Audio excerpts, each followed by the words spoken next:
দুর্ঘটনার শিকার ওই বাসে ৭০ জনের মতো আরোহী ছিলেন। তাদের বেশিরভাগই ছিলেন বাংলাদেশি তীর্থযাত্রী। ভারতের পশ্চিমবঙ্গের ইসকন মায়াপুরের মাধ্যমে তারা দেশটি সফর করছিলেন। কাশীর বিশ্বনাথ মন্দির দেখে তারা ওই বাসে করে পুরীতে যাচ্ছিলেন।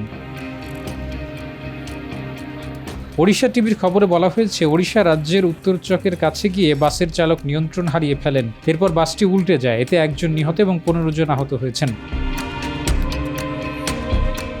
খবরে বলা হয়েছে, ৬ এপ্রিল রোববার সকালে পর্যটনবাহী বাসটি দুর্ঘটনার শিকার হয়। ওড়িশার সংবাদ মাধ্যম ওমকম নিউজ জানিয়েছে, নিহত ওই বাস যাত্রী একজন বাংলাদেশি নাগরিক। তবে প্রতিবেদনে ওই ব্যক্তির বিস্তারিত প্রকাশ করা হয়নি। যমুনা ইলেকট্রনিক্স ঈদে ডাবল খুশি অফার সিজন 3। যে কোনো পণ্য কিনলেই পাচ্ছেন নিশ্চিত ঈদ উপহার।